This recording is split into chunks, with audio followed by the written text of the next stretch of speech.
তো বন্ধুরা, আবারও একবার কিন্তু শক্তিশালী হওয়ার সম্ভাবনা রয়েছে ঘূর্ণাবর্তের, এবং এর প্রভাবে কিন্তু ঝড় বৃষ্টির রীতিমতো তাণ্ডব চলতে পারে বিভিন্ন অঞ্চলে। আর আগামী কয়েকদিনে কিন্তু আবারও পশ্চিমী ঝঞ্ঝার সম্ভাবনা বৃদ্ধি পাচ্ছে। তো বাংলার এবং বঙ্গোপসাগরের পুরোপুরি কিন্তু খবর আপনাদেরকে বিস্তারিতভাবে জানাবো, তো ভিডিওটি শেষ পর্যন্ত দেখতে ভুলবেন না। So hi guys, welcome back to my YouTube channel weather explorer. আর ওয়েদারে আবারও একটা ইম্পর্টেন্ট এবং লেটেস্ট আপডেট নিয়ে আমি আপনাদের সামনে চলে এসেছি। এই মুহূর্তে যদি আমি বঙ্গোপসাগরের খবর দেখাই, তো আজকে কিন্তু বুধবার 4 তারিখ, এবং আপনি দেখতে পাচ্ছেন উত্তর পূর্ব যে মৌসুমি বায়ু সেটা কিন্তু এখনও পর্যন্ত থামেনি। অর্থাৎ বঙ্গোপসাগরের ওপর কিন্তু এখনও পর্যন্ত কোনো রকমের লঘুচাপ সৃষ্টি হয়নি। তবে দক্ষিণ বঙ্গোপসাগর এবং ভারত মহাসাগর সংলগ্ন অঞ্চলে একটা হালকা করে কিন্তু সার্কুলেশনের পরিস্থিতি তৈরি হয়েছে, এবং এই সার্কুলেশনের পরিস্থিতিটা কিন্তু আগামী কয়েকদিনেতে দক্ষিণ বঙ্গোপসাগরের দিকে কিন্তু দক্ষিণ পশ্চিম বঙ্গোপসাগরের দিকে স্থানান্তর হওয়ার সম্ভাবনা আমরা দেখতে পাচ্ছি, এবং তার প্রভাবে হালকা হওয়ার সম্ভাবনা রয়েছে।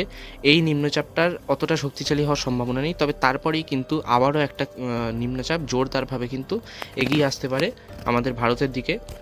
তো সেটার ব্যাপারে এখন খবরটাতে চলে যাই। শনিবার 14 তারিখ থেকে 15 তারিখ, অর্থাৎ 14 থেকে 15ই ফেব্রুয়ারির মধ্যবর্তী সময় একটা ঘূর্ণাবর্তের কিন্তু আমরা সম্ভাবনা দেখছি, যেটা কিন্তু বঙ্গোপসাগরের দক্ষিণ অঞ্চলেতে কিন্তু ঘূর্ণয়নরত অবস্থায় আসতে পারে। আপনি দেখতে পাচ্ছেন 40 কিলোমিটার পার ঘন্টার কাছাকাছি উইন্ড স্পিড এবং উইন্ড গাস্টিং কিন্তু পৌঁছে যেতে পারে 60 থেকে 70 কিলোমিটার পার ঘন্টার কাছাকাছি কিন্তু গতিবেগে আপনি স্ক্রিনেতে কিন্তু দেখতে পাচ্ছেন। এবং এই ঘূর্ণিঝড়টার প্রভাবে, মানে এই যে নিম্নচাপটা, ঘূর্ণিঝড় বললাম, এই ঘূর্ণাবর্তটা কিন্তু আরও বেশ কিছুটা শক্তিশালী হওয়ার সম্ভাবনা রয়েছে মঙ্গলবার 17 তারিখ থেকে বুধবার 18 তারিখের মধ্যে। সেই সময় কিন্তু ঘূর্ণাবর্তটা বেশ কিছুটা সুস্পষ্ট হয়ে আমাদের বঙ্গোপসাগরের দিকে এগিয়ে আসতে পারে। আর আমার কাছে যেহেতু বুধবার 18 তারিখ অবধি খবর রয়েছে, তো তার মধ্যে কিন্তু এই নিম্নচাপটা শক্তিশালী হওয়ার কিছুটা সম্ভাবনা আমরা দেখতে পাচ্ছি। তো এবার দেখুন বন্ধুরা, এই নিম্নচাপের ব্যাপারে আরও কিছুদিন গেলে কিন্তু আমরা খবরটা বেশ কিছুটা ক্লিয়ারলি বুঝতে পারবো। তবে এখনও পর্যন্ত কিন্তু এটাকে পুরোপুরিভাবে অবজারভেশনেতে রাখা হচ্ছে। এই ঘূর্ণাবর্তটাকে কিন্তু আমরা হালকায় নিচ্ছি না। এর প্রভাবে দক্ষিণ বঙ্গোপসাগরে যে সমস্ত উপদ্বীপীয় অঞ্চলগুলো এবং দ্বীপ রয়েছে, আইল্যান্ড রয়েছে, সেই সমস্ত অঞ্চলেতে কিন্তু বজ্রবিদ্যুৎ সহ ভারী থেকে অতি ভারী বৃষ্টিপাতের সম্ভাবনা আমরা কিন্তু শনিবার 14 তারিখের পর থেকে আমরা দেখতে পাচ্ছি। এবং তার সাথে কিন্তু শ্রীলঙ্কার অঞ্চলেতেও কিন্তু বৃষ্টিপাত বাড়বে। আর অন্যদিকে পরপর পশ্চিমী ঝঞ্ঝার প্রভাবে কিন্তু আমাদের উত্তরবঙ্গেতে বৃষ্টিপাতের সম্ভাবনা বেশ কিছুটা বাড়তে পারে, এমনটাই কিন্তু বলেছে আলিপুর আবহাওয়া দপ্তর।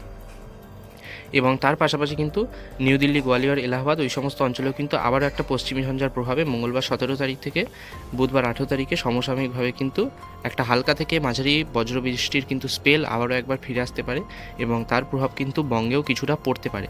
তবে টেম্পারেচার কিন্তু এখন রোজই একটু একটু করে দিনের টেম্পারেচার বাড়বে, এবং রাতের টেম্পারেচার কিন্তু আমাদের ওয়েস্ট বেঙ্গলের বেশিরভাগ জায়গাতেই 15 থেকে 18 ডিগ্রি সেলসিয়াসের মধ্যেই থাকবে।